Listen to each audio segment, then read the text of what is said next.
Hello, नमस्कार। मेरा नाम अंकुर उपाध्याय है और आज से हम स्पोकन इंग्लिश की एक नई सीरीज़ शुरू कर रहे हैं। तो आइए शुरू करते हैं। तो इंग्लिश या फिर हम हिंदी की बात करें, वो सभी सेंटेंसेस से मिलके बनी होती है। सेंटेंसेस क्या होते हैं? सेंटेंसेस वाक्य होते हैं जिनको हम यूज़ करते हैं किसी भी चीज़ को बताने के लिए। जैसे कि राम घर जा रहा है, तो ये एक सेंटेंस है। तो आइए देखते हैं कि हम सेंटेंस इस तरह के सेंटेंसेस इंग्लिश में किस तरीके से बना सकते हैं। तो पहले देखते हैं कि सेंटेंस में क्या दो चीज़ें होनी ज़रूरी हैं। एक कंप्लीट सेंटेंस के अंदर, कंप्लीट सेंटेंस वो होता है जिसका कोई मीनिंग होता है। तो आइए देखते हैं। तो एक कंप्लीट सेंटेंस के अंदर दो चीज़ें होना बहुत ज़रूरी है। पहला है सब्जेक्ट और दूसरा है प्रेडिकेट। तो देखते हैं सब्जेक्ट और प्रेडिकेट क्या होता है। सब्जेक्ट जो है वो किसी चीज़ के बारे में बता रहा होता है। जैसे कि राम घर जा रहा है, तो यह राम के बारे में है, जो कि राम यहाँ पर एक सब्जेक्ट हुआ और वह घर जा रहा है, ये हमारा एक प्रेडिकेट हुआ। सो यहाँ पर एक एग्जांपल देखते हैं, the dog runs down the street.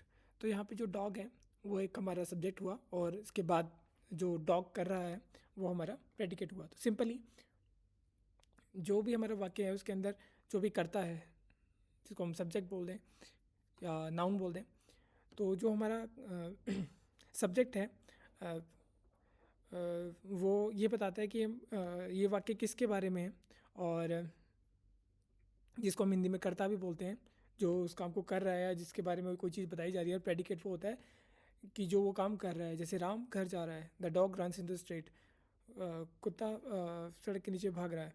तो जो हमारा कुत्ता है, जो डॉग है, वो यहाँ पर हमारा सब्जेक्ट है और रन्स डाउन द स्ट्रीट हमारा एक प्रेडिकेट है। तो आइए आगे इसके बारे में और जानते हैं। और without these two parts the sentence is not complete through. जब तक किसी भी वाक्य के अंदर या किसी भी सेंटेंस के अंदर ये दो चीज़ें नहीं होंगी, तब तक हमारा जो सेंटेंस है वो पूरा कंप्लीट नहीं होगा। So you must be in order as well. और इसका ऑर्डर होना भी बहुत ज़रूरी है। जैसे अगर हम ऐसा लिख देते हैं, runs down the street the dog, तो इसका कोई मीनिंग नहीं निकलता है। दूसरी भाषा में इसका मीनिंग हो सकता है, बट इसके अंदर इसका कोई भी मीनिंग नहीं है। तो इसका ऑर्डर भी बहुत ज़्यादा इंपॉर्टेंट है कि सबसे पहले सब्जेक्ट आएगा और उसके बाद हमारे प्रेडिकेट आएगा। तो इस बात को हम ध्यान रखेंगे। चलिए आगे बढ़ते हैं इसके अंदर। तो यहाँ पर सब्जेक्ट के बारे में और थोड़ा जानते हैं कि हमारा सब्जेक्ट क्या होता है। तो हमारा जो सब्जेक्ट होता है, द सेंटेंसेस हु और what the sentence is all about. जैसे कि हमने पहले देखा कि हमारा जो सब्जेक्ट है वो हमारा बताता है कि ये चीज़ किसके बारे में है।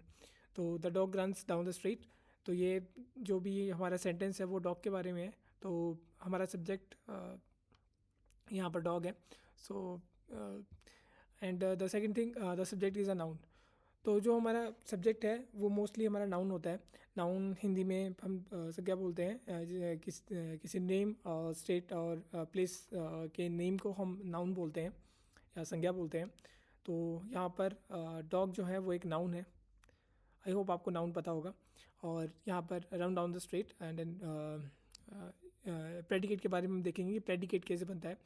तो यहाँ पर हमारा जो सब्जेक्ट है या जो करता है वो मोस्टली हमारा नाउन हो सकता है।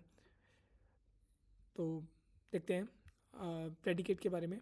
तो यहाँ पर हमारा प्रेडिकेट जो है इस तरीके से है कि the predicate the telling the part, किस हम कर्ता के बारे में या सब्जेक्ट के बारे में क्या चीज़ बता रहे हैं।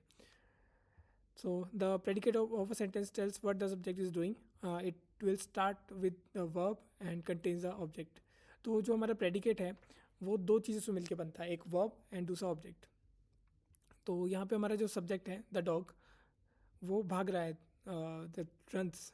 सो रन जो है वहाँ वो हमारी एक वर्ब हो गई एंड डाउन द स्ट्रीट हमारा एक ऑब्जेक्ट हो गया।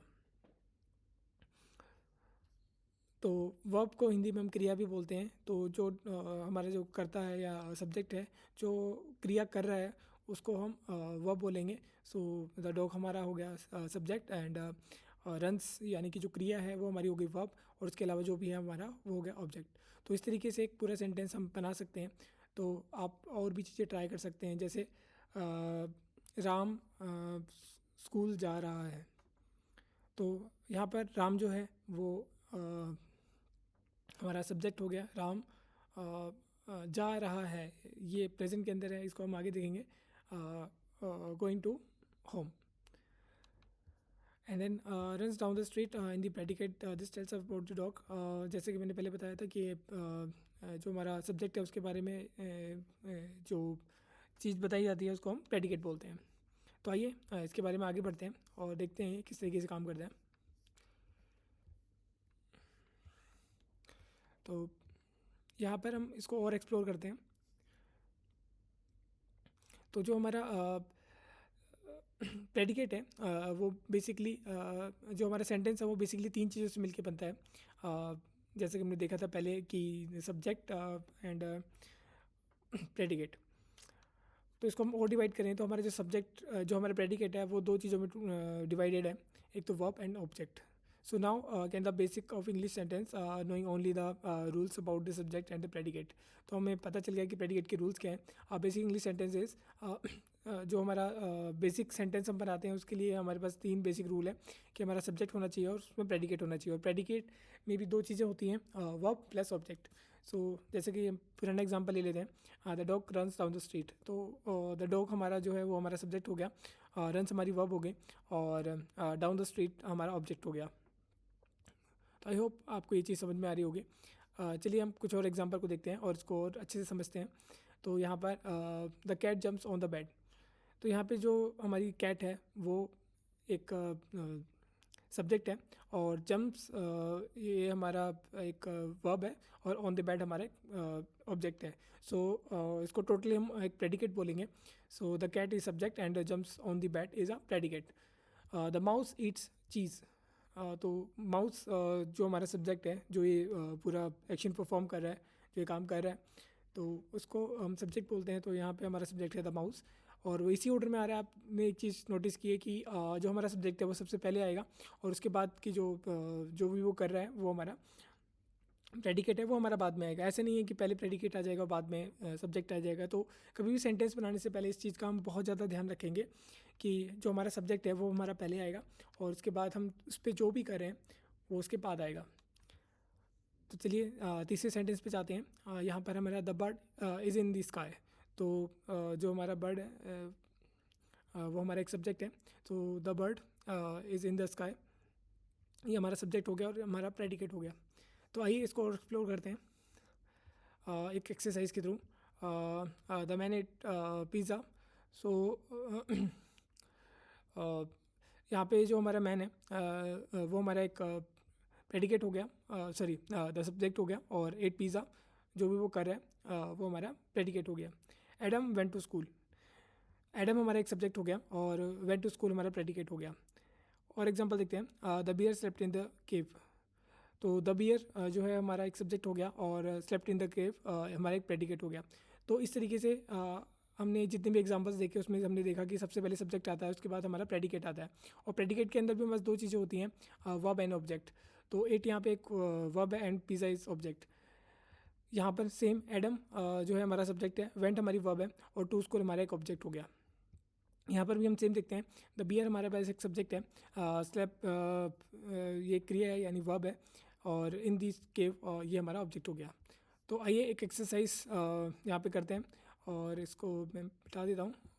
सो we can perform it by ourselves. Okay, तो यहाँ पर मैं आपसे पूछता हूँ कि इसका आंसर क्या होना चाहिए, सिंकिंग द बोट। तो अगर हम इसको सही ऑर्डर में लगाएं तो सबसे पहले हमारे पास क्या आता है, हमारे पास सब्जेक्ट आता है। तो द बोट हमारा एक सब्जेक्ट हो गया, इज सिंकिंग। तो ये हमारा एक प्रेडिकेट हो गया। अब नीचे आते हैं, ईट माइस अ स्नेक। तो यहाँ पे हमारा सब्जेक्ट क्या है, हमारे पास सब्जेक्ट है स्नेक। स्नेक उसके बाद हमारे पास वर्ब प्लस ऑब्जेक्ट होता है। तो हमारे यहाँ पे वर्ब क्या है, वर्ब यानी क्रिया, ईट मतलब खाना होता है। तो ईट्स माई। तो इस तरीके से हम बना सकते हैं। अब देखते हैं इस सन द हॉट। तो अब हम देखते हैं हमारा सब्जेक्ट क्या है। तो हमारा सब्जेक्ट है द सन। यहाँ पे वर्ब क्या है, इज एंड हॉट। सो इस तरीके से इसका आंसर होगा। आप खुद डिफरेंट वर्ड्स को ट्राई कर सकते हैं। आप गूगल पे सर्च करेंगे, आपको डिफरेंट वर्ड्स मिल जाएंगे। तो जितना प्रैक्टिस करेंगे उतना आपको ये चीज़ें समझ में आती रहेंगी। तो दैट्स ऑल फॉर टुडे। अगर आपकी कोई भी कन्फ्यूज़न है तो आप मुझे बता सकते हैं। एंड आपके पास कोई भी सजेशन और फीडबैक्स हैं, so I am happy to help you. So thank you so much for today.